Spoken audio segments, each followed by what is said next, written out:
శ్రీ గురుభ్యో నమః. శ్రీమాత్రే నమః.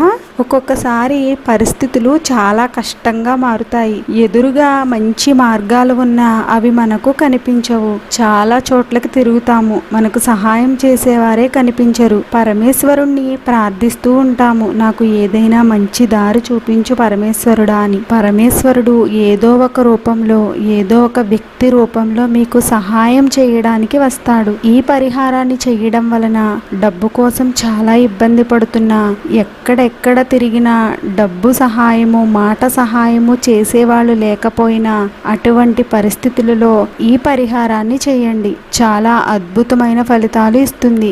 పరమేశ్వరుడే మీ కష్టాన్ని తీర్చడానికి ఏదో ఒక రూపంలో వస్తాడు.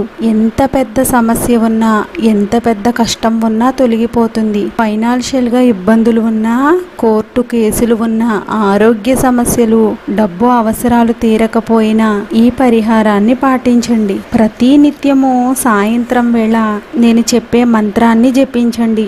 లక్ష్మీదేవికి పాలతో చేసిన తీపి పదార్థాన్ని నైవేద్యంగా సమర్పించాలి. అది మీ కుటుంబ సభ్యులందరూ తిన్నాక మిగిలిన దానిని బిచ్చగాళ్లకు పంచండి. ఈ జపం చేస్తున్న సమయంలో అమావాస్య నాడు శివ దారిద్ర దహన స్తోత్రాన్ని కుదిరినట్లయితే 108 సార్లు పారాయణ చేసి లక్ష్మీదేవికి 9 రకాల పాల పదార్థాలను నివేదించి తాము తిని ఏదైనా దేవాలయంలో భక్తులకు గాను బిచ్చగాళ్ళకి గాని పంచాలి. ఈ విధంగా చేసినట్లయితే మీకున్న సమస్తమైన దారిద్ర దుఃఖ బాధలన్నీ ఆ పరమేశ్వరుడు, ఆ పార్వతీదేవి తొలగిస్తుంది. మంత్రము ఓం హ్రీం శ్రీం ఆదిలక్ష్మి స్వయంభువే హ్రీం జ్యేష్ఠాయే నమః. మళ్ళీ చెప్తున్నాను, ఐం హ్రీం శ్రీం ఆదిలక్ష్మి స్వయంభువే హ్రీం జ్యేష్ఠాయే నమః.